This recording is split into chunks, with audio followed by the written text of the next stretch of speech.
We're always told to look on the bright side, right? But what if that's actually terrible advice? Well, today we're going to dig into a powerful historical text that makes a pretty shocking argument that our most cherished virtue, positive thinking, might just be a dangerous evil. Wow. Okay, that is a bold statement.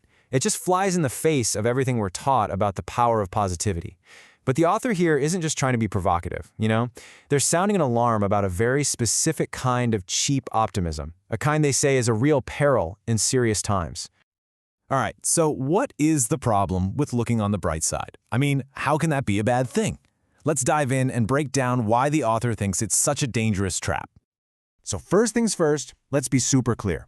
This isn't some attack on hope itself, not at all. It's a very specific critique of what the author calls superficial optimism. You know the kind I'm talking about, right? That cozy, easy belief that, it'll all work out in the end. It's the kind of thinking that gives us an excuse to not face the hard facts staring us right in the face. And the author uses this really powerful analogy to drive the point home. Believing that prosperity is just around the corner during a massive economic collapse, that's about as useful as trying to cure smallpox by just repeating a few magic words. It's not just that it doesn't work, it's that it's a dangerous distraction from doing the actual hard work that needs to be done.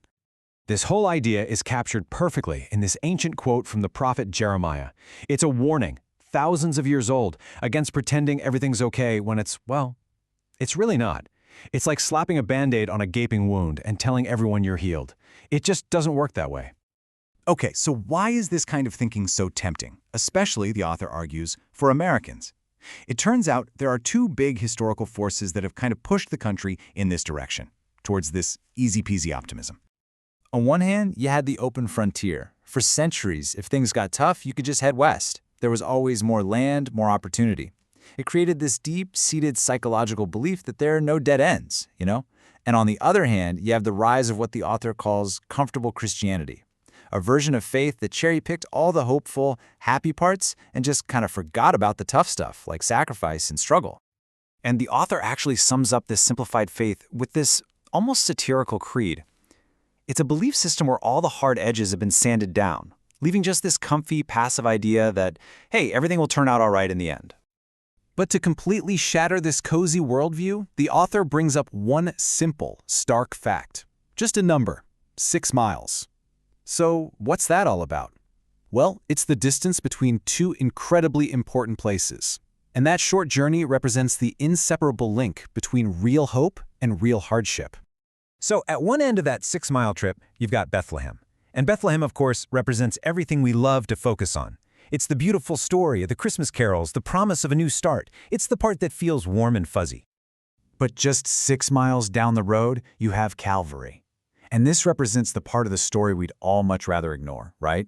The pain, the struggle, the brutal, necessary sacrifice. It's the tragic reality that, honestly, is the very thing that gives the whole story its meaning. And this leads to the author's really sharp conclusion. Any worldview, and this isn't just about religion, that tries to get the hope of Bethlehem without the sacrifice of Calvary isn't just missing a piece. The author calls it thoroughly degenerate. It's basically a cheap knockoff of the real thing. All right, so if just passively hoping for the best is the big problem, then what's the solution? Well, the author's answer isn't just more thinking. It's a call to action. It's a demand for us to get serious, to get active, and yeah, even to be willing to sacrifice to engage with the world's real problems.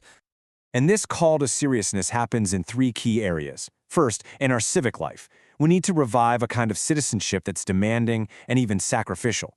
That has to be propped up by our personal morals. We need to champion real character and integrity. And finally, that seriousness has to hit our economic systems. We can't just drift anymore. We have to actively guide the changes that are so obviously needed. So what level of serious are we talking about here? Well, the author gives a great example. Ralph Waldo Emerson's complete outrage over the fugitive slave law. This wasn't just him saying, "Oh, I disagree." No way. It was a deep, moral refusal to stand for injustice. That is the kind of citizenship we're talking about. Now, the author uses this phrase, moral aristocracy, which, yeah, it sounds a little weird today, but it's really important we get what it means. It has nothing to do with money or class. The author is calling for a new kind of elite, one defined by their character, their integrity, and their dedication to serving others, not themselves.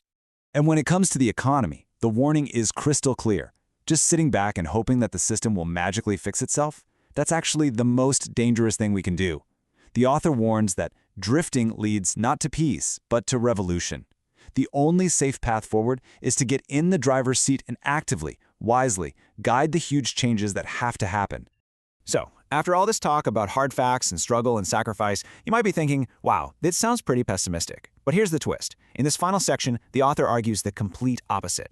This tough, clear-eyed seriousness isn't the enemy of hope. It's the only foundation for a hope that's actually real and resilient. And there's a brilliant metaphor for this. Imagine you've got a poisoned well. You can't fix the problem by just putting a nice fresh coat of paint on the hand pump, right? That's just superficial optimism, tinkering with the outside.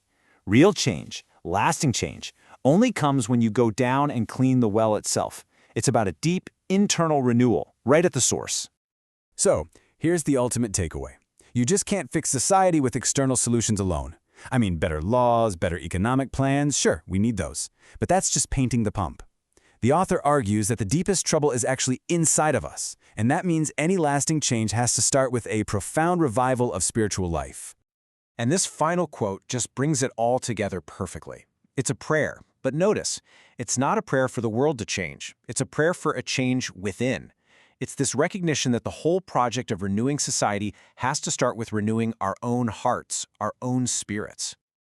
And that leaves us with a pretty challenging question to sit with, doesn't it?